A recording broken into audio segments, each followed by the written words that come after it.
Acuerdos financieros entre República Dominicana y Estados Unidos.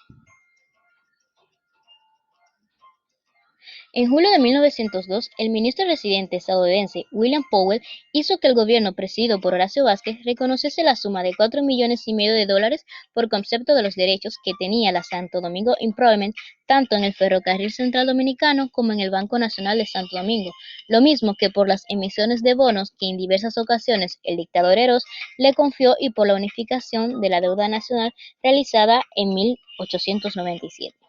El gobierno estadounidense presionó al dominicano hasta lograr el 31 de enero de 1903 la firma de un protocolo entre ambos estados, mediante el cual se crearía un tribunal de arbitraje que determinaría la forma de pago de la mencionada suma. Entre las causas de estos acuerdos podemos citar: por la suma de dinero tomada por Horacio Vázquez de $4,5 millones por el concepto de los derechos que tenía la Santo Domingo Improvement; por la presión que le puso el gobierno estadounidense al dominicano hasta lograr el 31 de enero de 1903 la firma de un protocolo entre ambos estados, mediante el cual se crearía un tribunal de arbitraje que determinaría la forma de pago de la mencionada suma. La Convención de febrero de 1905 preveía que el gobierno estadounidense se haría cargo de la deuda pública dominicana. El caudillismo pervivió en los años 1900 y 1915, porque el progreso económico que se logró no fue lo suficientemente grande como para hacer desaparecer la miseria. El derrocamiento de Jiménez fue causado por su vicepresidente Horacio Vázquez, ayudado por la mayoría congresional que le seguía, el 2 de mayo de 1902. El derrocamiento del libremente electo gobierno de Juan Isidro Jiménez fue funesto para el desarrollo institucional del país. La Convención de 1905 no fue aprobada por el Senado estadounidense porque, entre otras razones, se consideró que su artículo séptimo podría llevar a los Estados Unidos de América a intervenir militarmente en la República Dominicana. Características o medidas. En la sentencia al laudo arbitral se reconocían derechos al improvement por un valor de $4,418,259 oro, suma que devengará un interés de un 4% anual. Dicho fallo ordenó que se debían pagar $37,500 oro mensualmente durante los 2 primeros años y $41,666 oro más 66 centavos cada mes los siguientes años, hasta completar el pago de la millonaria suma y de sus intereses. Para asegurar el pago la millonaria suma, se afectan los ingresos procedentes del cobro de los derechos aduanales y los de puertos percibidos en los puertos del norte del país, Montecristi, Puerto Plata, Sánchez y Samaná.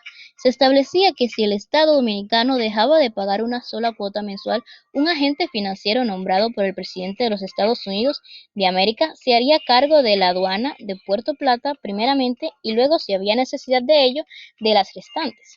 Los Estados Unidos de América querían controlar toda la política dominicana y hacer de los gobernantes criollos simples fachadas formales.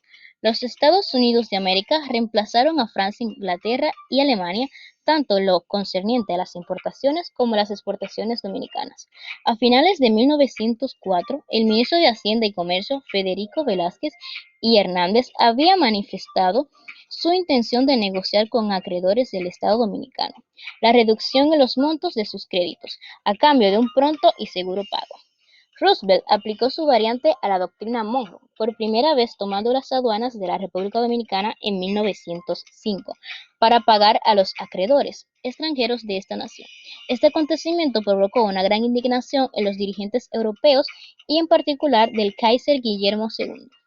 Surgió la medida del Gran Garrote, la cual mostraba que el régimen de Roosevelt podría presionar a los países latinoamericanos, particularmente los ribereños del Mar Caribe, con una intervención armada. Señala el inicio del imperialismo estadounidense y de su actuación como potencia mundial. La Convención de febrero de 1905 preveía que el gobierno estadounidense se haría cargo de la deuda pública dominicana, nombraría los empleados necesarios para el manejo de las aduanas, entregarían 45% de las recaudaciones aduanales al gobierno dominicano para los gastos administrativos y reservaría el 55% restante principalmente para el pago de la deuda pública. Se decretó el modus vivendi, en el cual establecía que el 50% de los ingresos de las aduanas iría a un banco de Nueva York, el 5% para el pago de los empleados, el 45% se le entregaría al gobierno dominicano.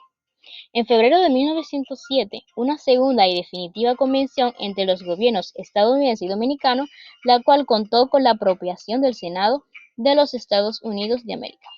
En 1908 se designó al Banco Morton Trust Company agente fiscal del empréstito y se vendieron los bonos. El 19 de noviembre de 1911 cayó abatido a tiros el presidente Cáceres. Consecuencias.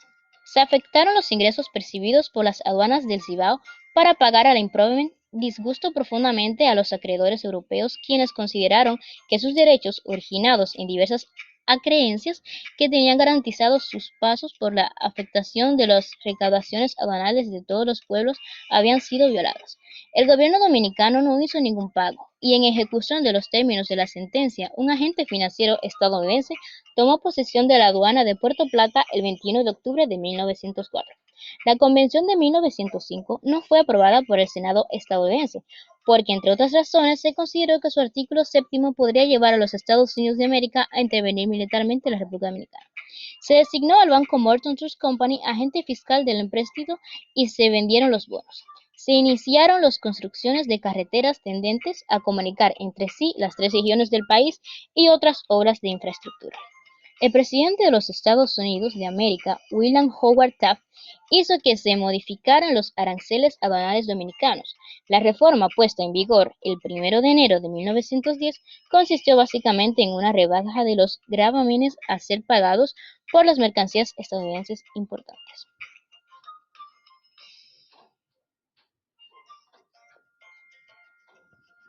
Personajes destacados. Horacio Vázquez se retiró con la ocupación estadounidense de 1916 hasta que en 1924 volvió a ocupar la presidencia con el beneplácito de las tropas de ocupación que abandonaron la isla. La prórroga de su mandato originó una revuelta de la Guardia Nacional encabezada por Rafael Leónidas Trujillo, que la derrocó en 1930. Theodore Roosevelt fue líder del Partido Republicano y fundador del efímero Partido Progresista en 1912. Antes de acceder a la presidencia, ocupó cargos de la administración local y estatal federal. Francisco Enríquez y Carvajal. El 31 de julio de 1916, Enrique fue elegido por el Congreso presidente de la República justo en el momento que mayor era la tensión política entre la República Centroamericana y los Estados Unidos, debido sobre todo a motivos económicos. Ramón Cáceres, militar y político dominicano que fue presidente de la República desde 1906 hasta 1911, mandato durante el cual puso a su país bajo la dependencia económica de Estados Unidos. Los participantes de este proyecto fueron Thais Nivar, Víctor Junior Gutiérrez Pérez, Raquel Polanco, David Arias y Gabriel Arnaldo Pozo Tavares.